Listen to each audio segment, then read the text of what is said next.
Focus करिएगा। सबसे पहले हम लोग करेंगे भैया नेशनल इनकम। कौन सा बोलिए? National income. नेशनल इनकम का मतलब होता है राष्ट्र का है, देश का है। तो किसको कहेंगे देश का है? हमारे देश में जो भी जनता रहते हैं, हमारे देश की जनता की सारी इनकम को हम क्या करेंगे? जोड़ देंगे। क्या करेंगे? जोड़ देंगे। माने हमारे देश का सारे जनता का इनकम के योग को हम नेशनल इनकम कहते हैं। इनकम के योग को क्या कहते हैं? माने हमारे देश में जितने लोग निवास करते हैं उनके सारे इनकम को जोड़ देंगे, उसे हम क्या कहते हैं? National income. क्या कहते हैं? National income. क्लियर हो गया? नेशनल इनकम को मापने का 3 मेथड है। नेशनल इनकम को मापने का 3 मेथड है। समझ पा रहे? नाम आपको इंग्लिश में याद रखना है, साइन कर दीजिए बेटा। नेशनल इनकम को मापने का आपका 3 मेथड है। Income method, expenditure method, production method. बोलो क्या बोलेंगे? Income method, expenditure method, production method. जोर से बोलिए। Income method, production, expenditure method, production method. जोर से बोलो। Income, expenditure, production. बोलो वापस से बोलो। Income, expenditure, production. बोलो क्या बोले? Income, expenditure, production. जोर से बोलो। Income, expenditure, production. 3 मेथड है। नेशनल इनकम को 3 मेथड से माप सकते हैं। इनकम मेथड माने आमदनी के आधार पे माप करते हैं। इनकम किसके आधार पे? आमदनी के आधार पे। आमदनी हमारा कहाँ आना चाहिए? उत्पादन के साधन से होना चाहिए। उत्पादन के आमदनी हमारा उत्पादन के साधन से आएगा। वो सारे आमदनी को हम कहाँ ऐड कर देंगे? इनकम मेथड में। कहाँ ऐड कर देंगे? Income method. इनकम मेथड में ट्रांसफर पेमेंट नहीं आता। ट्रांसफर पेमेंट का मतलब होता है जो सरकार के द्वारा हमें ऐसे ही पैसा मिल जाता है, उसे कहते हैं ट्रांसफर इनकम। क्या कहते हैं? जैसे आप लोगों को 10-10 हजार रुपया मोबाइल का मिला, ये क्या इनकम है आप लोगों को? तो ऐसा इनकम मेथड में नहीं आएगा। कैसा इनकम आएगा? जो हम फैक्टर इनकम से कमा रहे हैं। कौन सा इनकम? फैक्टर इनकम का मतलब उत्पादन के साधन में भाग लेकर। उत्पादन के साधन में उत्पादन के साधन में भाग लेकर मतलब क्या? जैसे मान लीजिए हम वर्कर है तो हमें सैलरी मिल रहा है। हम वर्कर है तो हमें क्या मिल रहा है? समझ रहे हैं? कैपिटल दिए हैं तो हमें इंटरेस्ट मिल रहा है। कैपिटल लगाया तो हमें क्या मिल रहा है? कैपिटल लगाया तो हमें क्या मिल रहा है? समझ रहे? कैपिटल लैंड दिए तो हमें भाड़ा मिल रहा है। लैंड दिए, लैंड माने जमीन होती है। लैंड माने क्या होता है? जमीन दिए तो हमें भाड़ा मिल रहा है। हम बिजनेस को चालू किए माने एंटरप्रेन्योर है। कौन सा है? एंटरप्रेन्योर माने उद्यमी व्यक्ति। कौन सा व्यक्ति? अगर उद्यमी व्यक्ति है तो हमें प्रॉफिट मिल रहा है। इसे कहते हैं फैक्टर इनकम। क्या कहते हैं? तो इनकम मेथड में उत्पादन के साधन से जितने इनकम होते हैं सबको सम्मिलित किया जाता है, उसे कहते हैं इनकम मेथड। क्या कहते हैं? Income method. Expenditure method. Expenditure method में 2 चीज को लिया जाता है। एक जो अभी वर्तमान में हमारा खर्च हो रहा है, वर्तमान माने करेंट कंजम्पशन, वर्तमान में जो खर्च हो रहा है उसको लेंगे, और एक हम जो खर्च इन्वेस्ट कर रहे हैं, इन्वेस्ट माने विनियोग कर रहे हैं, इन्वेस्ट माने क्या कर रहे हैं? दोनों को लेंगे। वर्तमान का खर्चा और इन्वेस्टमेंट वाला खर्चा दोनों को जोड़ दीजिए।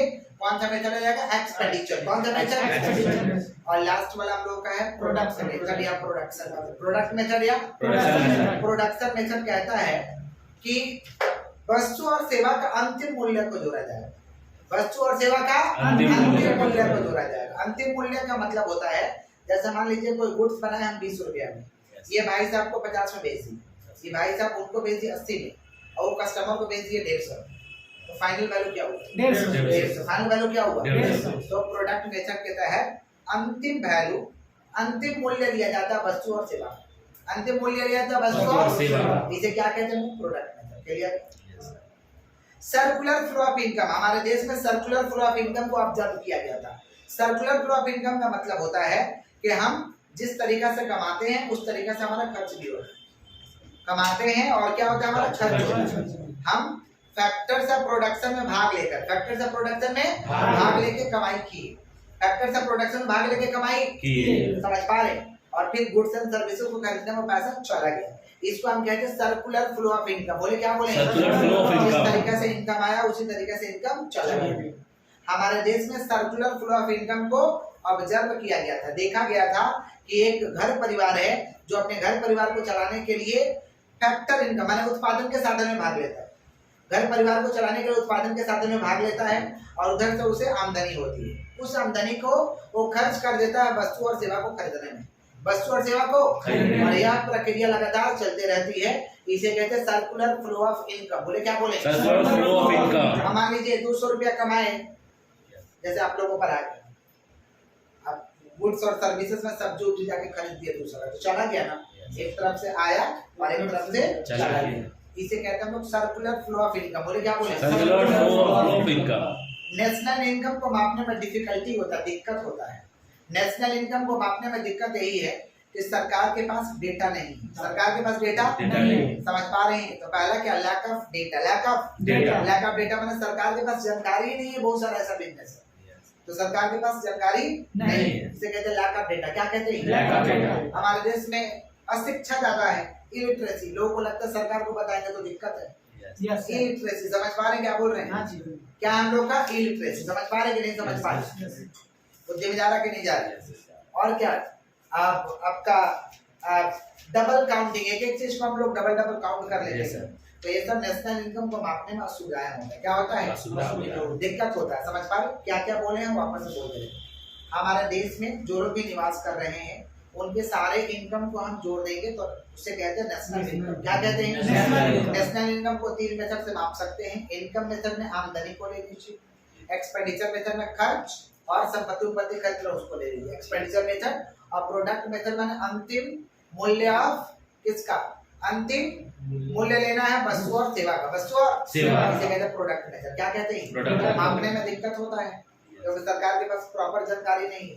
सरकार के पास प्रॉपर जानकारी नहीं, इलिटरेसी है हमारे देश में। एक ही चीज को हम लोग डबल काउंट कर लेते हैं। ब्लैक मार्केटिंग है, टैक्स का चोरी होता है, ये सब नेशनल इनकम को मापने में परेशानी होता है। क्लियर है क्या?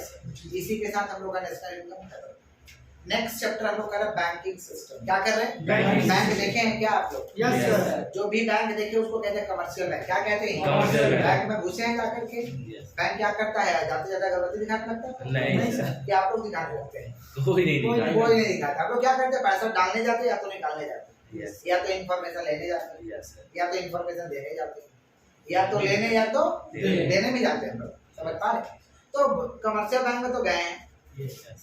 तो कमर्शियल बैंक का फंक्शन पूछता है कि what are the function of commercial bank. Commercial bank का कार्य बताइए, जिसे हिंदी में कहेंगे वाणिज्य बैंक। क्या कहेंगे? वाणिज्य बैंक के कार्य बताइए। तो वाणिज्य बैंक का कार्य है पहला एक्सेप्टिंग डिपॉजिट, माने रुपया को जमा लेना। रुपया को जमा लेना, एक्सेप्टिंग डिपॉजिट। 4 अकाउंट के माध्यम से रुपया लेगा। Saving account, current account, recurring account, fixed deposit account. बोले क्या बोले? Saving, current, recurring, fix. जोर से बोलो। Saving, current, fix. 4 अकाउंट के माध्यम से रुपया लेगा। कौन कौन? Saving, current, recurring, fix. बोलो क्या बोले? Saving, current, recurring, fix. Saving, current, recurring, fix. Saving माने बचत खाता, करेंट माने चालू खाता, रिकरिंग माने बार-बार पैसे जमा करेंगे, उसका इंजेक्शन दे दिया हमने। और फिक्स डिपॉजिट माने जमा करना छोड़ देना। लेकिन ये सब इंग्लिश में लिखना, पॉइंट इंग्लिश में लिखना, समझे? क्योंकि जो टीचर चेक करेगा उसको भी तो दिक्कत है, उसको भी जानकारी नहीं। उसको क्या से में लिखिएगा इंग्लिश में। क्या समझेगा? तो पहला क्या? Accepting deposit. Accepting deposit 4 account के माध्यम से। Saving, current, recurring, fix. Providing loan, हमें लोन देता है बैंक। क्या देता है? लोन कैसा कैसा देता है? Cash credit. क्या देता है? Cash credit. बिजनेस करने के लिए आपको लोन देता है कि जाइए रोजमर्रा का जिंदगी आप जीने के लिए चलाइएगा, काम करिए, उसे कहते हैं कैश क्रेडिट। क्या कहते हैं? Cash credit. बिजनेस करने के लिए लोन दिया जाता है, समझ पा रहे हैं? इसे कहते हैं कैश क्रेडिट। क्या कहते हैं? Cash credit. बैंक को बढ़ रहा, सुने हैं ना कि हमारे अकाउंट में पैसा नहीं है तो रुपया निकाल सकते हैं। Yes sir. इसको कहते हैं बैंक को बढ़ रहा। क्या कहते हैं? बैंक को। क्रेडिट कार्ड का तो नाम सुने ही होंगे। Yes sir. कि पैसा नहीं रहने पर भी हम शॉपिंग कर सकते हैं। Yes sir. कुछ लिमिट तक रुपया भी निकाल सकते हैं, इसे कहते हैं क्रेडिट कार्ड। क्या कहते हैं? Credit card. Providing loan, loan 3 तरीका से देता है हमें बैंक। कैसे कैसे? कैश क्रेडिट, बैंक को बढ़ रहा, और क्रेडिट कार्ड। कौन सा कार्ड? Credit card. और बैंक क्या फैसिलिटी देता है? ATM facility, ATM SMS facility, locker facility, locker transaction facility. कोई सपूत, मान लीजिए कुपुत्र लड़का जन्म ले लिया घर में, नहीं समझ रहे, माने बेकार लड़का, तो क्या करेंगे? नहीं भैया, बेकार जन्म ले लिया, सोना सब मेरा घर चिप चाप देगा। मरना है 10 साल बाद तो आधे मार डालेगा। तो क्या करेंगे? सब सोना वगैरह जीवन खोल के कहा रख देंगे? लॉकर, सोना का लॉकर बैंक सर। उसका इंटरेस्ट देता है? उसका बिहारा लेता भैया, वो उल्टा देगा, तुम्हारा सेफ्टी देगा। उल्टा आपका सुरक्षा कर रहा है। तो अपना संपत्ति वगैरह है घर में रखने में रिस्क है, तो आप बैंक को दे सकते हैं। तो लॉकर का फैसिलिटी है। सर गोल्ड लोन का भी इच्छा की आपको कि अगर बत्ती दिखाना चाहते हैं तो जाके बैंक में दिखा। सर गोल्ड लोन का तो फैसिलिटी, हां भाड़ा लेना पड़ता है। लोन अलग चीज है भैया। लॉकर में हम अपना संपत्ति रख दिए, लॉकर कुछ भी रख दिया। हमारे लिए घर का कागज हमारा लड़का लग रहा है, घर गिरवी रख देगा, रख दिया या बेच देगा, तो कागज वाला कहां जाएगा? लॉकर में। समझ पा रहे? इसे कहते हैं लॉकर फैसिलिटी। क्या कहते हैं? Locker facility. Cheque facility, payment facility, समझ पा रहे? इसे बैंक फैसिलिटी दिया है ना, Yes. तो कमर्शियल बैंक को देकर के लिख देना है, accepting deposit, saving current recurring fix, providing loan, bank overdraft, cash credit और credit card, SMS facility, cheque facility, locker facility, ATM facility. समझ पा रहे हैं? पेमेंट फैसिलिटी समझ पा रहे हैं कि नहीं समझ पा रहे? क्लियर है? Yes. यही है फंक्शन ऑफ कमर्शियल बैंक। बोलो क्या बोले? Function of commercial bank. वाणिज्य बैंक का यही कार्य होता है। सेंट्रल बैंक सारे बैंकों का पप्पा कौन Yes, है? sir. Central bank. दूसरा नाम क्या? RBI. Reserve Bank of India. RBI reserve bank of India. Reserve bank of India. Reserve bank of India देखे हैं? यस नहीं सर, नहीं, sir. देख लीजिएगा। सेंट्रल बैंक सर कहाँ पे है सर? उसी को कहते हैं, समझिए। सर इसका स्थापना कब हुआ था सर? 1935।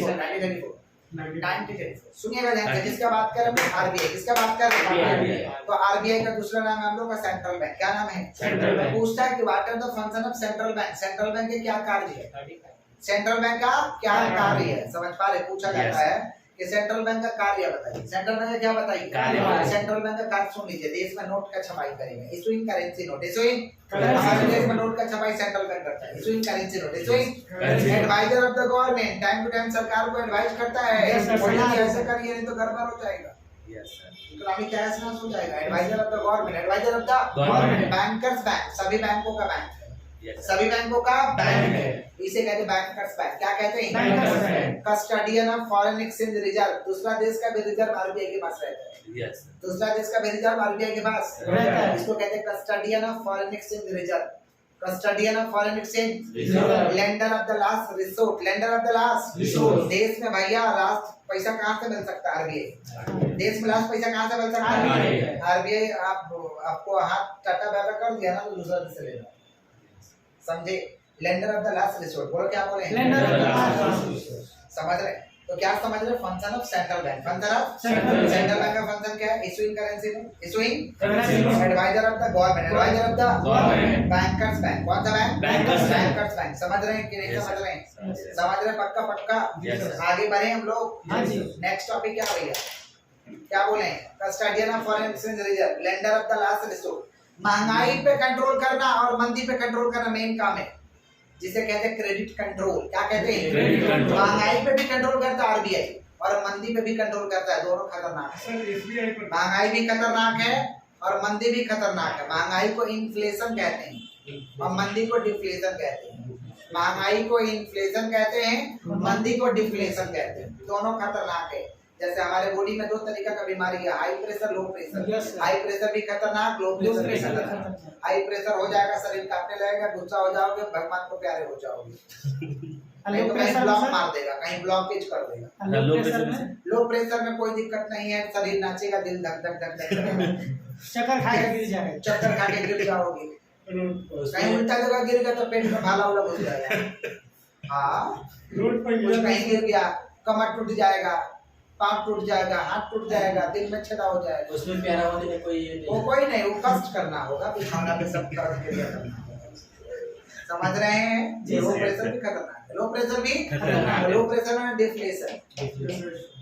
तो मंदी तो सबसे ज्यादा खतरनाक है। मोदी सरकार में मंदी चल रहा है, यस सर। खींचातानी रहेगा, पैसा का खींचातानी, टेंशन ज्यादा रहेगा, इसको कहते हैं डिफ्लेशन। क्या कहते हैं? Deflation। और इन्फ्लेशन थोड़ा ठीक रहता है, या तो खिसियाएंगे नहीं तो भगवान को प्यारा हो जाएगा। Oh. तो इन्फ्लेशन माने अमीर लोगों को कोई दिक्कत नहीं है, नहीं। सबसे नीचे तबके को दिक्कत है। इन्फ्लेशन में ज्यादा परेशान नहीं होता, या तो खाएंगे या तो भूखे रहेगा, बात टेंशन नहीं रहेगा, टेंशन। नहीं रहे। तो दोनों पे कंट्रोल करना किसका काम है? RBI RBI. का। इन्फ्लेशन और डिफ्लेशन बोलो। इन्फ्लेशन और डिफ्लेशन। इन्फ्लेशन माने महंगाई, डिफ्लेशन माने मंदी। कंट्रोल करने का इसके पास दो को मेथड है, सेंट्रल बैंक के पास दो को मेथड है। समझ पा रहे हैं क्या बोल रहे Yes, हैं? sir. एक है जनरल मेथड। कौन सा मेथड? General method। और एक है सेलेक्टिव मेथड। एक जनरल मेथड, एक सेलेक्टिव मेथड। बोलो क्या बोले? General method, selective method. General method में दो तीन को बुद्धि लगाता है सेंट्रल बैंक। क्या क्या लगाता है सुन लीजिए। पहला है बैंक रेट। बोलो क्या बोले? Bank rate. महंगाई हो गया है, बैंक रेट बता दो। महंगाई हो गया, बैंक रेट बढ़ाइए। महंगाई हो गया तो बैंक रेट बढ़ाइए। बढ़ाइए। बैंक रेट बढ़ाने से क्या होगा? लोग लोन मांगेंगे नहीं, देंगे। घर का पैसा जाके दे आएंगे, कहेंगे ब्याज ज्यादा मिलेगा। Yes, sir. ब्याज ज्यादा मिलेगा। अब मंदी हो गया तो बैंक रेट गिरा दीजिए। जैसे अभी देखिए मंदी है तो बैंक रेट गिरा हुआ है, 5% 6% इंटरेस्ट रेट है। Yes. एफडी का फिक्स डिपॉजिट करोगे तो 5% ब्याज, समझे? अब तुम लोन लेगो तो 6-7%, मतलब इतना सस्ता। कांग्रेस के जमाने में 9% था, क्योंकि इन्फ्लेशन क्या था? अभी क्या चल रहा है? डिप्रेशन। मालूम है ना, बैंक रेट गिरा हुआ है। Yes sir. बैंक रेट गिरा हुआ, ब्याज गिरा हुआ, मालूम है ना? Yes, sir. बुढ़ा लोग सब जितने बुजुर्ग लोग हमारे देश के बोल रहे मोदी सरकार हम लोग को मार डालेगा। हम लोग ब्याज का पैसा खाते थे, 12% मिलता था, अभी 5% मिलता। समझे? इसका बात कर बैंक रेट, किसका? Bank rate. इन्फ्लेशन के समय बढ़ा दो, डिप्लेशन के समय गिरा दो। इन्फ्लेशन के समय बढ़ा दो, डिप्लेशन के समय गिरा दो। समझे? Bank rate. Open market operation, open market operation. Central bank चाहेगा तो तुरंत मार्केट से सारा पैसा कैप्चर करेगा, कटपुतली बना लेगा तुरंत। लालच दे देगा कि ई वाला स्कीम में पैसा लगाओगे, कितना पाओगे? 21 दिन में पैसा डबल।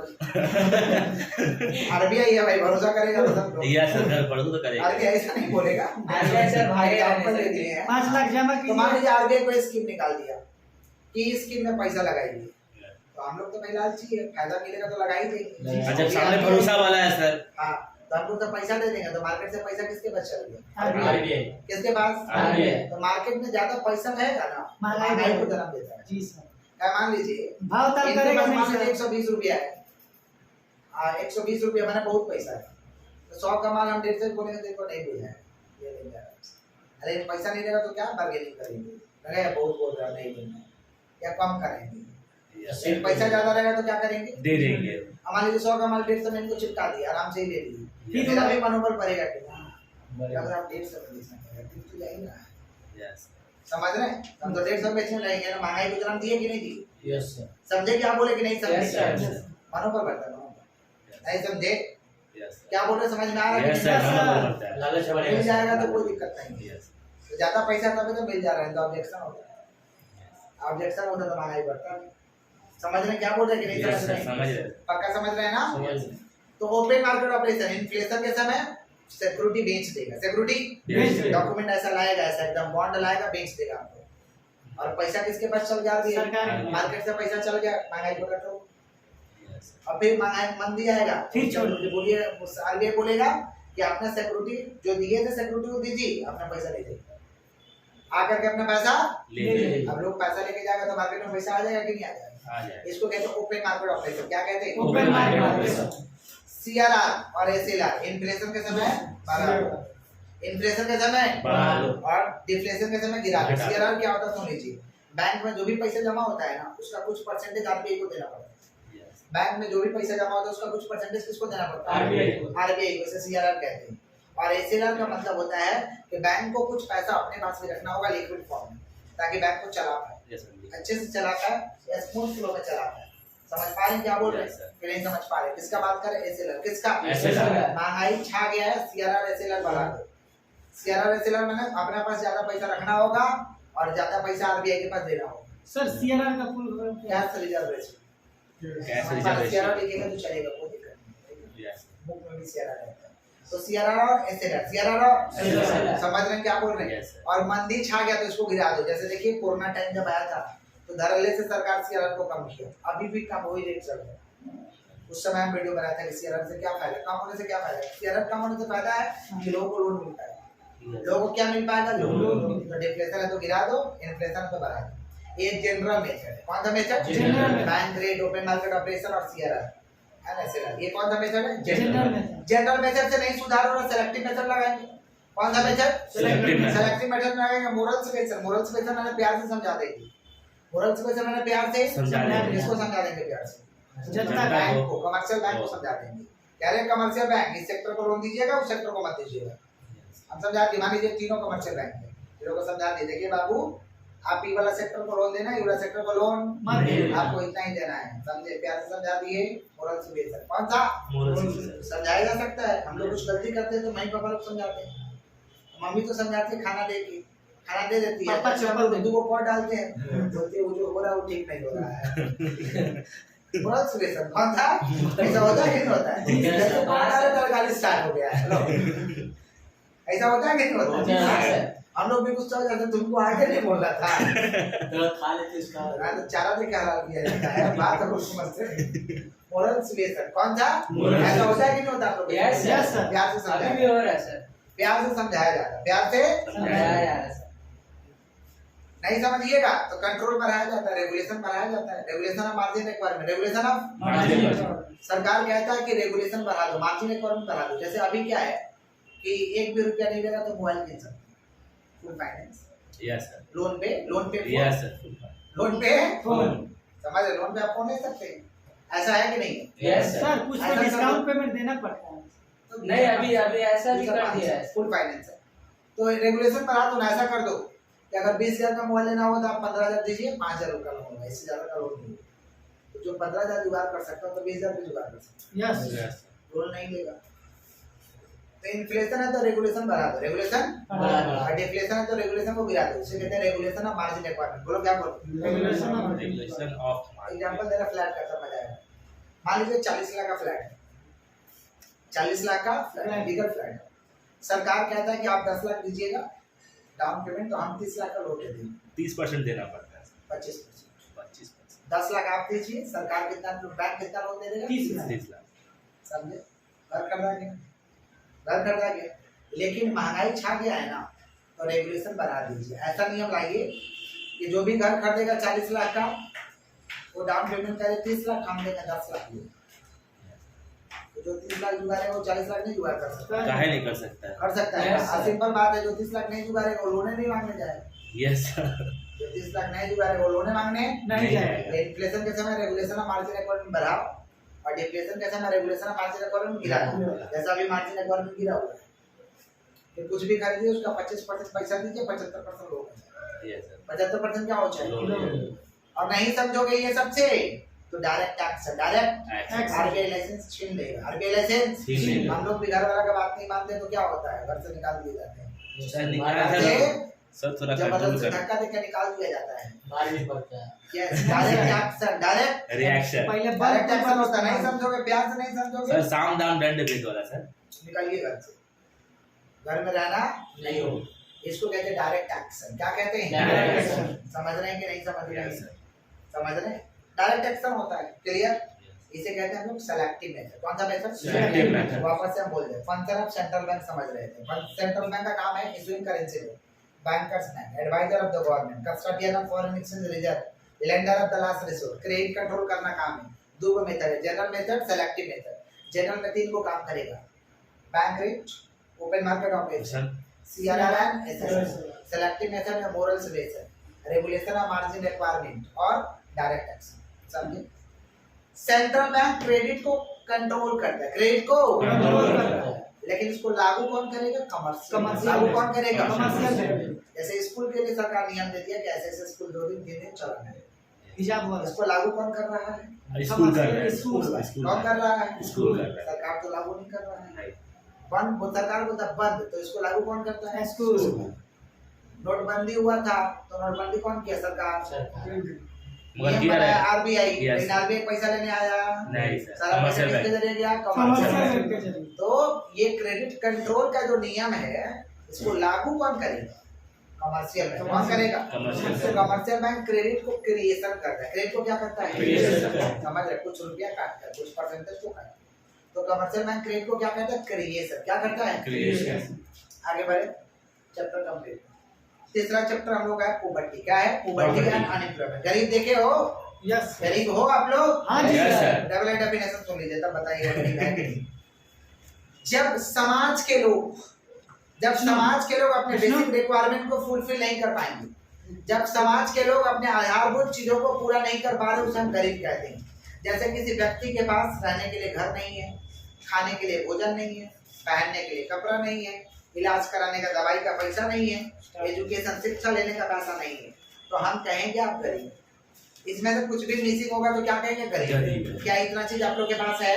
Yes। खाने का भोजन है, यस सर। रहने का घर है, Yes। खाने का भी हो तो चलेगा, रहने का है ना भैया, Yes, रहने का घर है, Yes। पहनने का कपड़ा है, Yes। दवाई का पैसा है, शिक्षा का पैसा है, Yes। तो गरीब नहीं हो।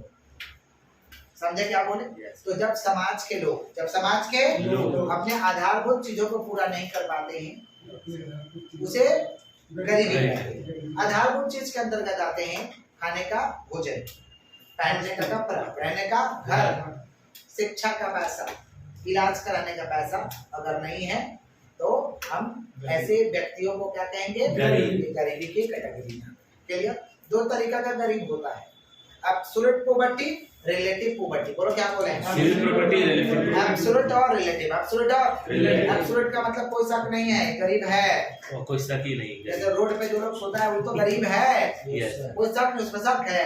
Nice। एब्सोल्यूट है वो गरीब, उसके पास ना रहने का घर है, ना खाने का भोजन है, ना पहनने का कपड़ा है, ना इलाज कराने का पैसा है, ना शिक्षा का पैसा है, उसे कहेंगे एब्सोल्यूट पॉवर्टी। क्या कहेंगे? तो एब्सोल्यूट पॉवर्टी का तात्पर्य है जब व्यक्तियों के पास, जिस गरीब व्यक्ति पे कोई संदेह नहीं है, जिस गरीब व्यक्ति पे कोई संदेह नहीं है, ना ही उसके पास रहने का घर है, नहीं ना खाने का भोजन है, ना पहनने का कपड़ा है, और ना ही इलाज कराने का पैसा है, ना ही शिक्षा लेने का पैसा है, उसे कहेंगे एब्सोल्यूट पॉवर्टी। क्या कहेंगे? Absolute poverty। पूर्ण रूप से गरीब। नेक्स्ट, हाँ, पूर्ण रूप से गरीब। रिलेटिव पॉवर्टी हम लोग भी बोलते हैं गरीब है, बोलते हैं ना? Yes, sir। कंपैरिजन करके, क्या करके? Comparison। पड़ोसी से कंपेयर करते हैं, वो धनी है, हम गरीब है, हाँ जी। कंपेयर करते हैं ना? Yes। उसे कहते हैं रिलेटिव। क्या कहते हैं? Relative। जब कंपेयर करके हम गरीबी बताते हैं, इसे कहते हैं रिलेटिव पॉवर्टी। क्या कहते हैं? Relative poverty। क्लियर है? उसके बाद हम लोग समझे थे vicious circle of poverty. Vicious circle of Poverty। माने गरीबी का दुष्चक्र, दुष्प्रभाव, Yes। गरीबी का दुष्चक्र, गरीबी का दुष्प्रभाव। समझ पा रहे? गरीबी कोई पाप नहीं है, लेकिन उसका दुष्चक्र में फंस जाएगा तो निकालना मुश्किल है। भ्रष्टाचार बढ़ता है गरीबी। गरीबी का दुष्चक्र में जो फंस गया वो फंस गया। इकोनॉमिक्स कहता है गरीबी का दुष्चक्र क्या है, सुन लीजिएगा। कम आय, कम बचत, कम आय, कम बचत। कम आय, कम कम बचत। बचत, कम निवेश। कम आय तो कम बचत, कम बचेगा तो कम निवेश करेगा। निवेश माने इन्वेस्टमेंट, Yes। निवेश माने Investment। कम निवेश तो कम पूंजी, और कम पूंजी तो फिर कम इनकम। ये चक्र चलते रहेगा। नहीं समझ में? समझ गए सर? समझे सर। कम इनकम कमाएंगे कम, कम बचाएंगे। कम कमाएंगे तो कम बचाएंगे, कम बचाएंगे खाएंगे। कम तो लगाएंगे कम, लगाएंगे, लगाएंगे कम तो पाएंगे कम। कम, और पूंजी कम तो पैसा पाएंगे कम। कम। नहीं समझे?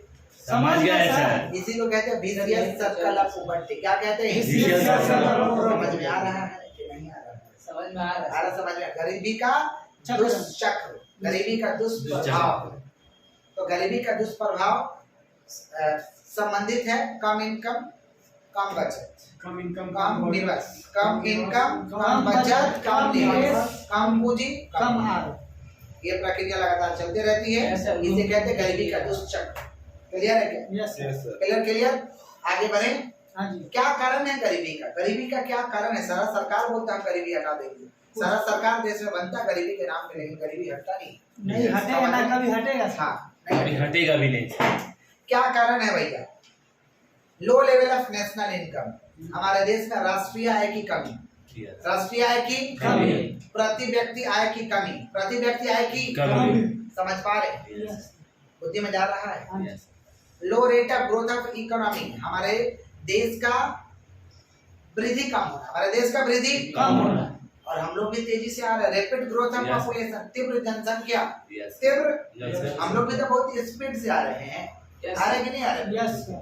Rapid growth of population, rapid growth of Population। तीव्र जनसंख्या, तीव्र जनसंख्या। इलिटरेसी है, इलिटरेसी पढ़े लिखे गंवार लोग कम है, अशिक्षित लोग। और अशिक्षित लोग कम है या ज्यादा है। ज्यादा है सर? सॉरी, अशिक्षित लोग ज्यादा है, ज्यादा फिर है। आगे काम नहीं करता, करना क्या है? Yes। इलिटरेसी कौन सा बोलिए? Illiteracy। समझ रहे? फॉल्टी प्लानिंग, सरकार प्लानिंग नहीं कर पाता है, सरकार का गलत प्लान रहता है। फॉल्टी प्लानिंग, कौन सा प्लानिंग? समझ पा रहे? अंडर एम्प्लॉयमेंट, नौकरी भी है तो मैंने बहुत पैसा कम मिलता है, इसको कहते हैं अंडर एम्प्लॉयमेंट। क्या कहते हैं? अंडर एम्प्लॉयमेंट, नौकरी है लेकिन बहुत कम पैसा मिलता है, इसे अंडर एम्प्लॉयमेंट। अनएम्प्लॉयमेंट, काम ही नहीं है, बेरोजगार है, बेरोजगारी। कौन सा? बेरोजगारी। ये सब कारण है, गरीबी का कारण है। गरीबी का कारण क्या है? Low level of national income, माने राष्ट्रीय आय में कमी, low rate of growth of economy, देश का धीमी गति से वृद्धि होना, वृद्धि होना। समझ रहे? प्रति व्यक्ति आय का कम होना, लो पर कैपिटा इनकम, लो पर कैपिटा इनकम। समझ रहे हैं कि नहीं समझ रहे हैं? रैपिड ग्रोथ ऑफ पॉपुलेशन, हम लोग भी बहुत तेजी से आ रहे हैं पृथ्वी पे। तीव्र जनसंख्या, तीव्र जनसंख्या। अशिक्षित, इलिटरेसी, अशिक्षित। समझ पा रहे क्या बोल रहे हैं कि नहीं समझ पा रहे? Yes, sir। नेक्स्ट हम क्या बोले हैं? और बोले हैं बेरोजगारी। कौन सा? बेरोजगारी। बेरोजगारी तो गरीबी को जन्म देगा। Yes, sir। बेरोजगारी। अंडर एम्प्लॉयमेंट, नौकरी है भी तो बहुत कम पैसा कम मिल रहा है। अल्प वेतन वाला काम, Yes। समझ रहे हैं? Yes, sir। Industrial sickness, industry बीमार पड़ा रहता है, औद्योगिकरण जो बीमार पड़ा रहता है, बीमार पड़ेगा तो नौकरी देगा कहाँ से, रोजगार देगा कहाँ से? कोरोना टाइम में इतना स्कूल बीमार पड़े हुए थे, कितना स्कूल बंद हो गए, बीमार बने, काम नहीं चल रहा, Yes, sir. बीमार बने, हाँ। बुखार लगा हुआ था स्कूल वाले लोग, Yes. समझ तो सर, पैसा तो नहीं लिया है। क्या बना लिया है, छोटा छोटा सर प्राइवेट वाला बोले सरकारी वाला नहीं ये है। बात मानते कि नहीं मानते, कमजोर पे हमेशा अत्याचार हुआ है, यस हुआ है। सर, हुआ है सर। छोटा छोटा प्री प्राइमरी स्कूल, हमारा जैसा गरीब का स्कूल तो है, यस अत्याचार हुआ होगा कि नहीं हुआ होगा, Yes. जानते हैं कितना शोषण होता है।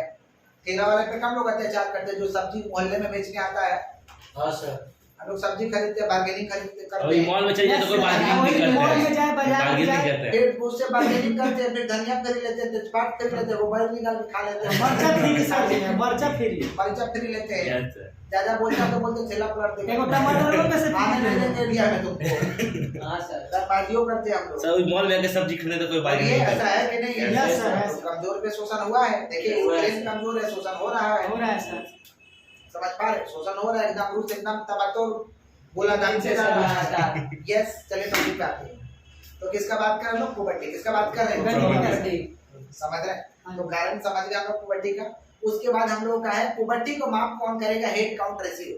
पुबर्टी को कौन माप करेगा, Head count ratio। पुबर्टी को माप किया जाएगा हेड काउंट रेशियो। कैसे माप किया जाएगा, हेड काउंट रेशियो, जोर से बोलिए, हेड काउंट रेशियो। तब कहेंगे आप पुबर्टी लाइन गरीबी रेखा के नीचे, गरीबी रेखा के नीचे। किसको कहेंगे गरीबी रेखा के नीचे, जिसको खाने का भोजन का पैसा नहीं, Yes. उसको भोजन मिल ही नहीं रहा है, जिसको रहने का एक ठीक बेरा है। खा रहा है तो नीचे। दूसरे दिन उपास रहे। हाँ, जिसको भोजन ही नहीं मिल रहा है, समझ रहे हैं? तो पुबर्टी लाइन गरीबी रेखा के नीचे ऐसे व्यक्ति आते हैं जिनको वस्तु और सेवा मिल नहीं रहा है, वस्तु और सेवा जिनको मिल नहीं रहा है। गरीबी रेखा के अंतर्गत कौन आएगा, जिनको 2250 कैलोरी से कम का भोजन मिल रहा है। टिक्की में याद रखिएगा, पूछेगा 2250 कैलोरी, समझ पा रहे हैं, इसका मतलब 2250 माने पेट भर जा रहा माने 2250 कैलोरी का भोजन मिल रहा है, पेट नहीं भर रहा माने 2250 कैलोरी का भोजन मिल रहा है, माने फिट हो, शरीर से जाओ माने 2250 कैलोरी का भोजन मिल रहा है, खाने से कैलोरी का भोजन मिलता है। Yes. समझे क्या बोल रहे हैं, तो 2250 कैलोरी, टिक्की में पूछता है कि कितना कैलोरी, तो 2250 कैलोरी तक का अगर भोजन मिलता है माने पुबर्टी लाइन पे तो नीचे हो जाएगी, ओके गुड कंडीशन, समझा क्या बोल रहे हैं? Yes. ठीक ठाक बुद्धि में ज्यादा आगे बढ़े।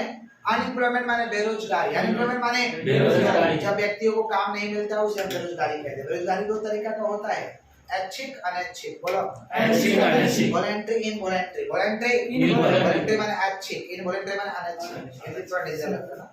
वॉलंटरी किसका बात कर रहे हैं, अनैच्छिक। काम मिल रहा है फिर भी नहीं कर बट व्यक्ति काम करना नहीं चाहता, जिस कि पैसा पैसा पे कम काम है मिल सर। रहा है उस पैसा पे काम नहीं करना चाहता है, इसे कहते हैं वॉलंटरी। क्या कहते हैं, Voluntary। कुछ लोग होते हैं उनके शरीर में जंग लग जाता है, यस सर। इसे कहते हैं वॉलंटरी। क्या कहते हैं, Voluntary। उसके बाद हम लोग का इनवॉलंटरी। क्या है, Involuntary। इनवॉलंटरी का मतलब होता है कि हमें काम मिल रहा है, काम मिल रहा है।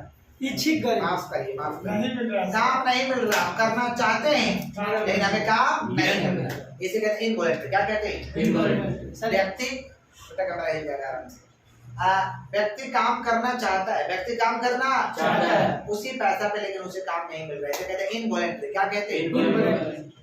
और भी टाइप्स का अनएम्प्लॉयमेंट है, और भी बहुत सारे उधर रख दीजिए कैमरा हिल जाएगा। और भी बहुत सारे टाइप्स का क्या है भाई, अनएम्प्लॉयमेंट। और भी बहुत सारे टाइप्स का क्या है, क्या क्या अनएम्प्लॉयमेंट है सुन लीजिएगा। टेक्निकल अनएम्प्लॉयमेंट, कौन सा, Technical। मशीन आ रहा है Yes। तो दो व्यक्ति का काम अकेला एक व्यक्ति कर रहा है, टेक्निकल या तकनीक का ज्ञान नहीं है, तकनीक का ज्ञान नहीं है। Technical unemployment. एजुकेशनल अनएम्प्लॉयमेंट, पढ़ा लिखा भी तो बेरोजगार है, Yes। पढ़ा लिखा तो बस जेला नहीं लगाएंगे। Yes sir. हमको अच्छा नौकरी चाहिए। एमबीए पर फुल बिलोरे एमबीए चाय वाला ऐसा सोचता कि हम पढ़े लिखे, हम ठेला नहीं लगाएंगे, टपरी नहीं लगाएंगे, टपरी से तो बिजनेस चालू हो। Yes। तो क्या जो पूरा देश उसको पहचान पाता, समझ सर जी ये BMW है, ये भी तो एक गैरेज से स्टार्ट हुआ है। समझ रहे हैं क्या बोल रहे हैं। तो आज करोड़पति के लिस्ट में पूरे देश में उनका नाम हो रहा है, चर्चा हो रहा है, तो टपरी से स्टार्ट किए थे। लेकिन हमारे देश में ऐसे लोग हैं जो पढ़े लिखे नहीं करेंगे, सर शान नहीं घट जाएगा। समझ पा रहे क्या बोले। हाँ, एजुकेशनल अनएम्प्लॉयमेंट, एजुकेशनल Unemployment। लोग बोलेगा पढ़ लिख के ये कर रहा है, लेकिन ऐसा नहीं है।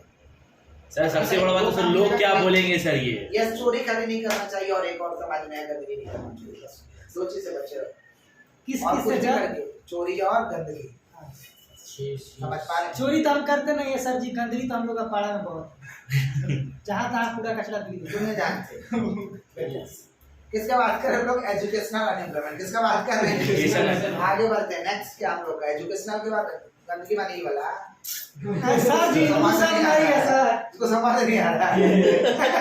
सच में हम नहीं समझे सर, वो सब हम लोग आइए किसका बात कर रहे हैं, किसका बात कर रहे हैं, आइए नेक्स्ट। डिसगैज, कौन सा? Disgust। डिसगैज अनएम्प्लॉयमेंट का मतलब क्या होता है कि भाई सबको घटवा रहे। डिसगैज माने सबको घटवा रहे, जरूरत नहीं है। Marginal productivity of labour equal to 0। हम अधिकतम लोगों से काम करवा रहे हैं, उसका रिजल्ट 0 हो रहा है, उसका परिणाम 0 हो रहा है। परिणाम क्या हो रहा है? 0। सबको घटवा रहे हैं, इसको कहते हैं डिसगैज। क्या कहते हैं? Disgust। जैसे फार्मर लोग करता है, जैसे मान लीजिए हम फार्मर हैं, Yes। हम अकेला खेती करेंगे तो 500 किलो का उपज होगा और हम अकेला कैपेबल है।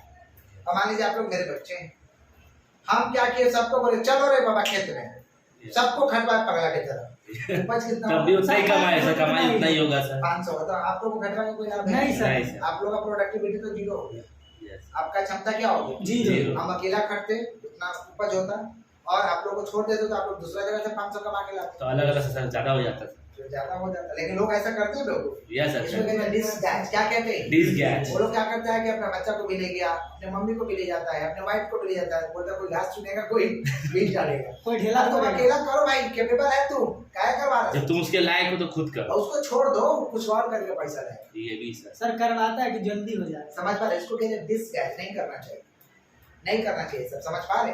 जैसे मेरे स्कूल में मेरा वाइफ पढ़ाती है तो उनको महीना मिलता है, आप ये नहीं बोल सकते कि आप स्कूल में आप जाकर के ये करते हैं। समझ पा रहे क्या बोल रहे हैं? Yes। आप अपना पेमेंट लीजिए, डिसगैज नहीं होना चाहिए। नहीं काम है मत आइए, दूसरा काम Yes।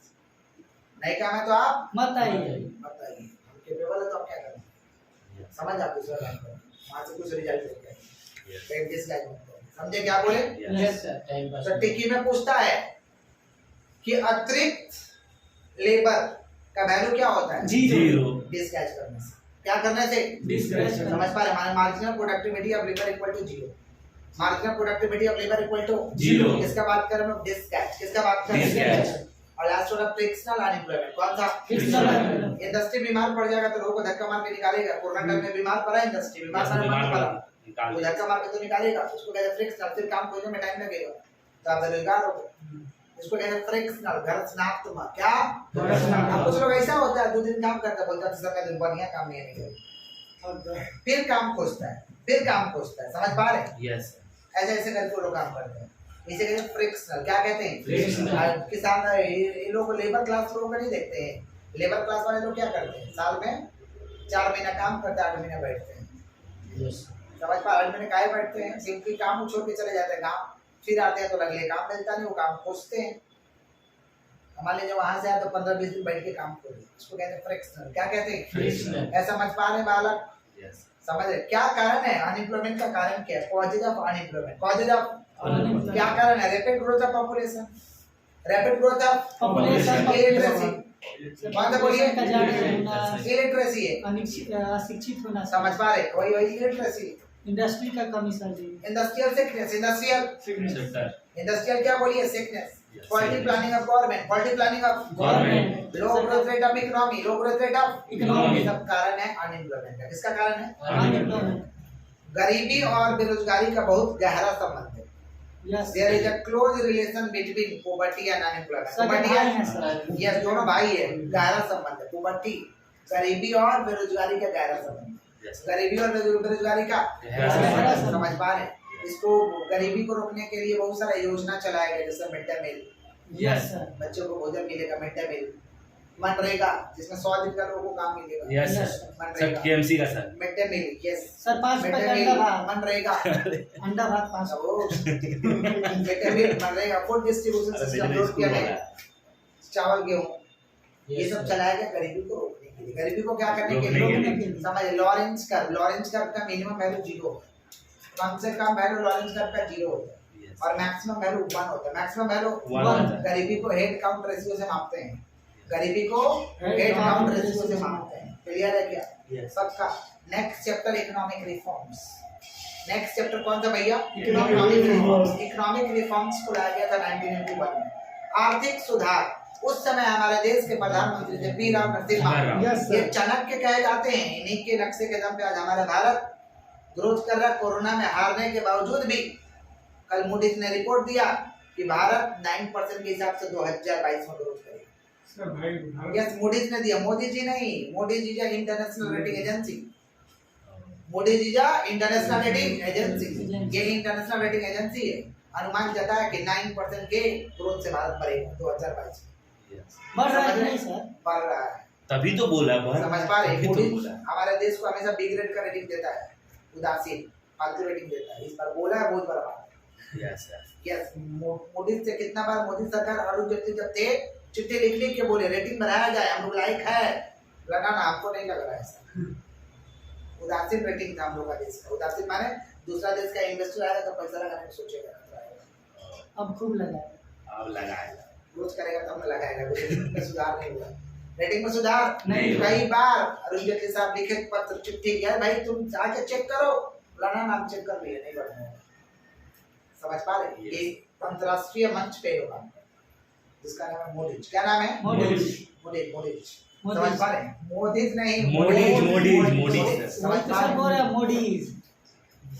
तो इकोनॉमिक रिफॉर्म्स का अडॉप्ट किया गया था 1991। इसमें मॉडल उठाया गया था एलपीजी मॉडल। बोलो LPG model. L for liberalisation, बोलो क्या बोल रहे हैं? L for liberalization. B for privatisation, G for globalisation, L for liberalisation, P for privatisation, G for globalisation. इसे कहते हैं एलपीजी मॉडल। क्या कहते हैं? LPG model. उस समय हमारा देश रुपया का प्रॉब्लम से सुधर रहा, माने जूझ रहा, फाइनेंशियल सेक्टर में बड़ा दिक्कत था। समझ पा रहे हैं? Yes sir. बुद्धि में जा रहा। तभी एक कमेटी का गठन किया गया जिसका नाम था नरसिम्हा कमेटी। नरसिम्हा कमेटी 1993 में गठन किया गया। कौन सा कमेटी?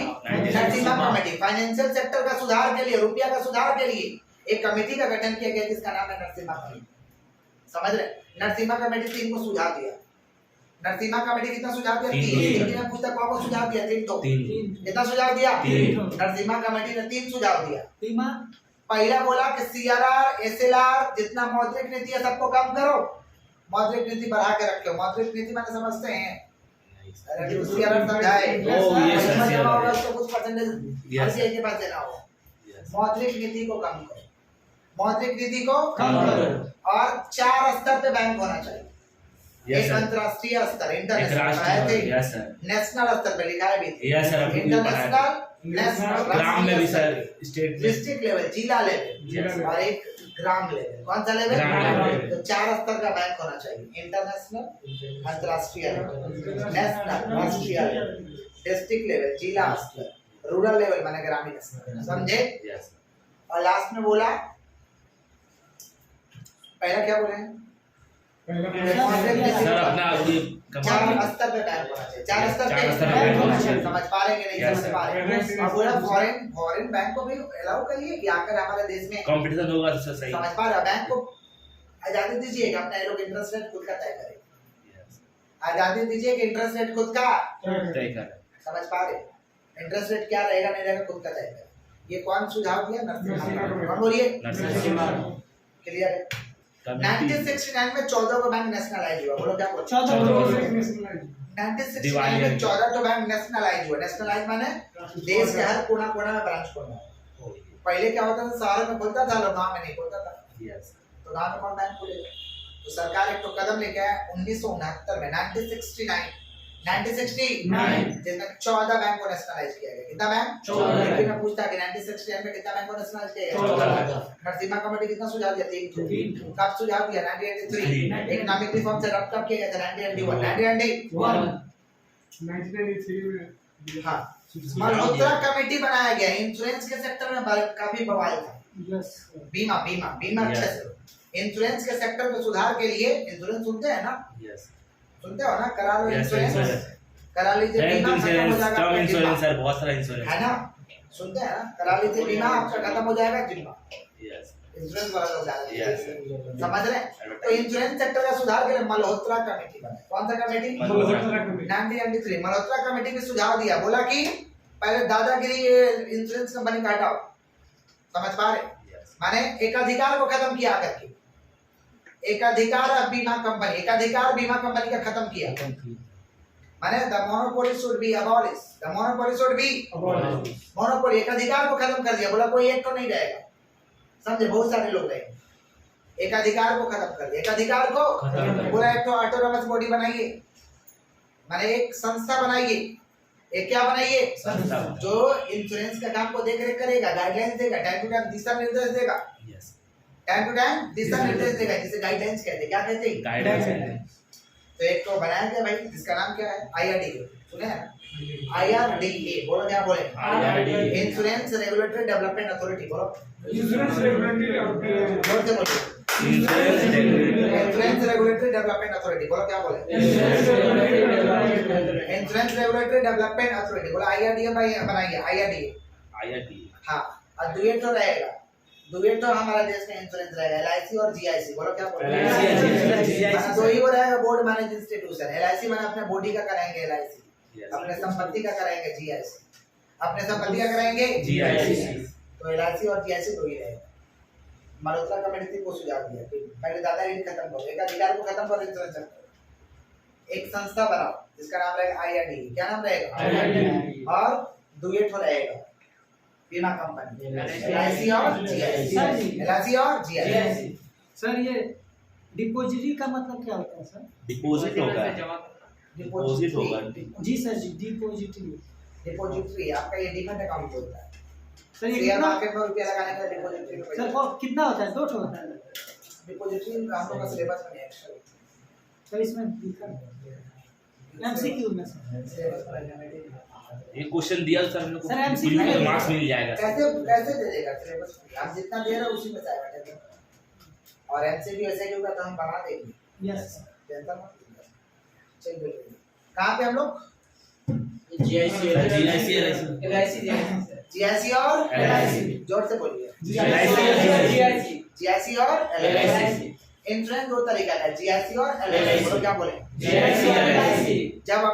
जब ह्यूमन अपने शरीर का, बीमा करो। जब मानव अपने शरीर का बीमा कराएगा उसे कहते हैं LIC। क्या LIC, कहते हैं? LIC। जब मानव अपने संपत्ति का, life insurance. Life insurance is the subject matters of human. Life insurance is the subject matters of human. हम ट्रांसलेट करके बोल रहे, फुल मत करिए। समझ रहे हैं? जब मनुष्य अपने किसका, मानव जब अपने शरीर का। शरीर का बीमा कराएगा उसे LIC कहते हैं। LIC जब LIC is the subject matters of human. और GIC जब मनुष्य अपने क्या चीज का संपत्ति कराएगा? का। संपत्ति का बीमा कराएगा। किसका बीमा कराएगा? संपत्ति का। इसे आप कहते हैं GIC। क्या कहते हैं? GIC। समझ रहे हैं? जब मनुष्य अपने किसका बीमा कराएगा? संपत्ति का। इसे क्या कहते हैं? GIC है भैया, सुन रहे हो? जी सर। सुन रहे हो? सोया कटवा रहे हो? किसका बात कर रहे हैं? GIC GIC का। LIC। Life GIC is the subject matters of humans property. Humans Humans property. property. सुनिए, LIC को कहते हैं contract of guarantee, contract of Guarantee. Contract of assurance, contract of Assurance. पैसा मिलेगा ही मिलेगा, जिंदगी के साथ भी और जिंदगी के के बाद बाद। आप नहीं रहेंगे तो घर वालों को मिल जाएगा सर। आपको पैसा दे देंगे अगर जिंदा रहिएगा, अब मर जाइएगा तो आपके घर वाले को यस। मगर देंगे जरूर। देंगे जरूर। GIC को कहते हैं contract of indemnity, contract of Indemnity। जिंदा रहेगा तो देंगे ना। माने क्षति हुआ तो पूर्ति, नहीं क्षति तो नहीं पूर्ति। क्षति होगा तो पैसा दे देंगे, नहीं क्षति हुआ तो कुछ नहीं। सर एक गाड़ी का नाम वही तो होता है। हाँ, गाड़ी वाला कुर्सी में क्या हो सकता है? Contract of indemnity, contract of Indemnity। LIC long term के लिए होता है, GIC शॉर्ट टर्म के लिए होता है। LIC long term, GIC short term. अब क्वेश्चन आता है कि why life insurance is called contract of guarantee? LIC को कॉन्ट्रैक्ट ऑफ गारंटी क्यों बोला जाता है?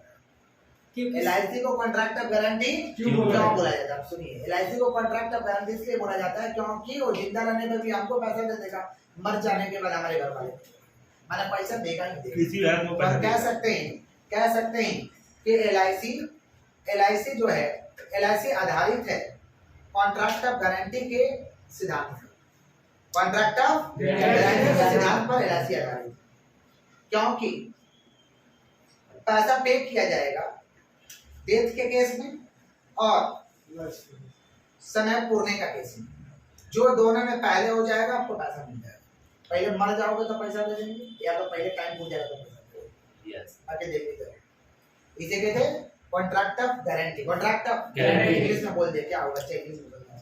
कौन सा जी? इंग्लिश कोई नहीं जानता है यहाँ सर, हिंदी वो बोलो। सुनना चाहता है, देखो LIC कोचिंग करता है। LIC is based, सुनिए, LIC is based on the principle of contract of guarantee.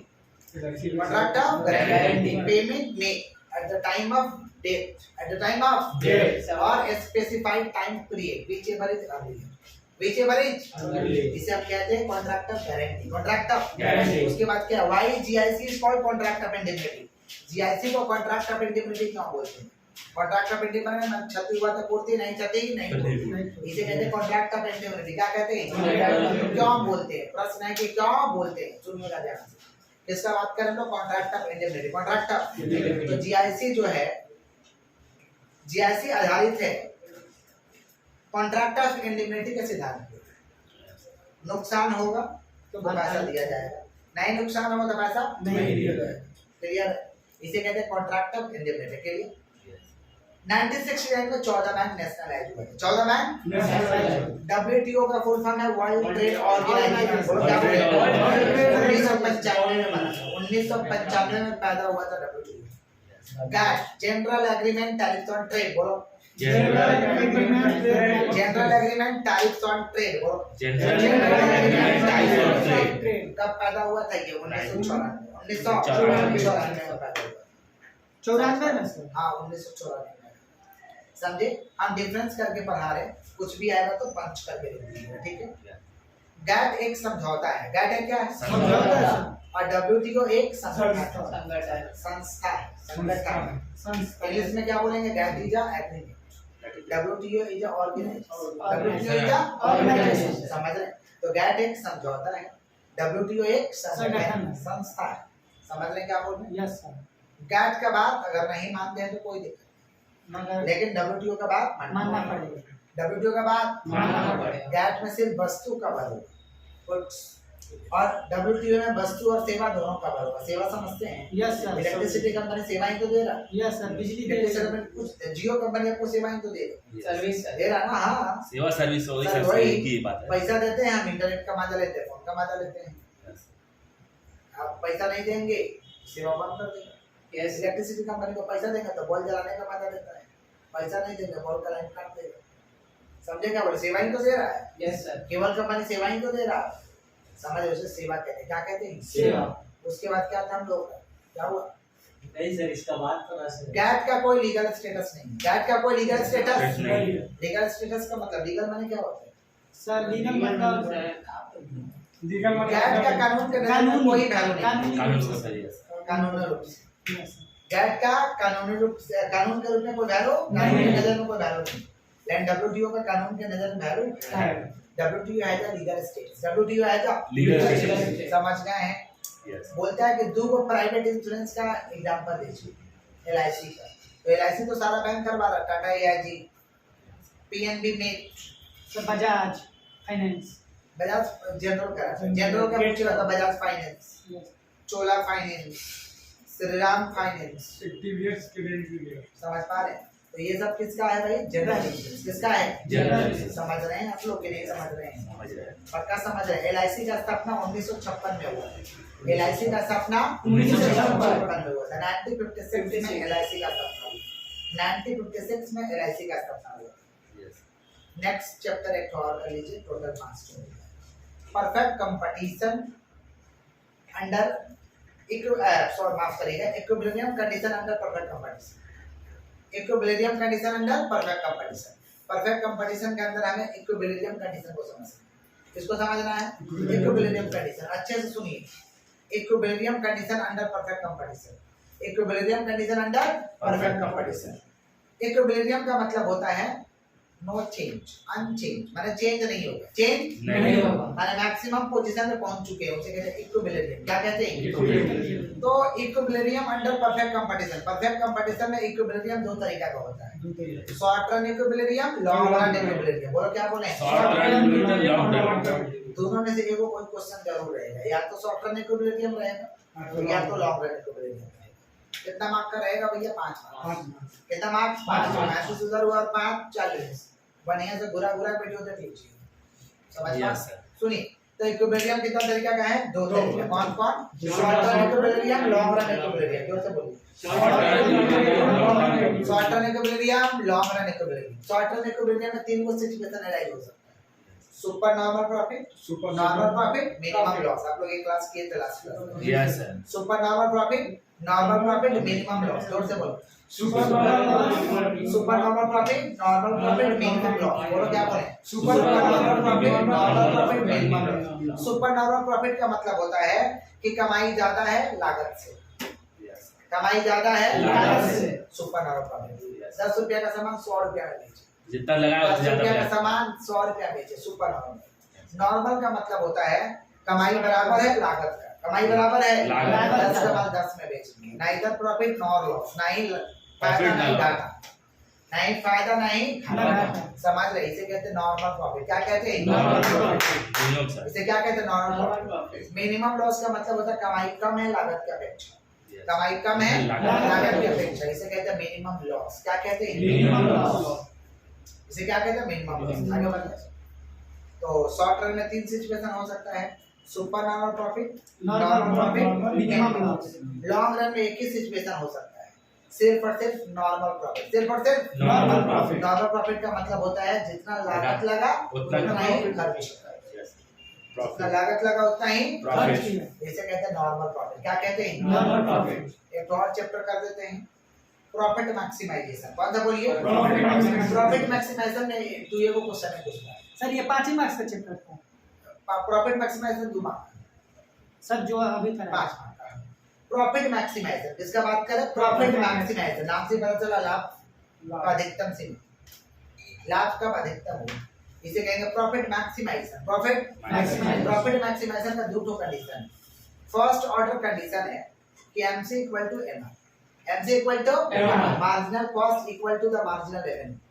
MC MR book में भी आप लोग का हिंदी में ही, हम MC equal to MR, MC बराबर है MR, MC बराबर है पहला। दूसरा है MC कर्व अपवर्ड राइजिंग। बोलो क्या बोले? MC कर्व ऊपर की तरफ बढ़ रहा है, ऊपर की तरफ बढ़ रहा है, इसे कहते हैं MC curve upward rising. MC curve upward rising, ये सेकंड ऑर्डर कंडीशन है। फर्स्ट पूछेगा तो MC equal to MR, second order पूछेगा तो MC curve upward rising, MC curve upward rising.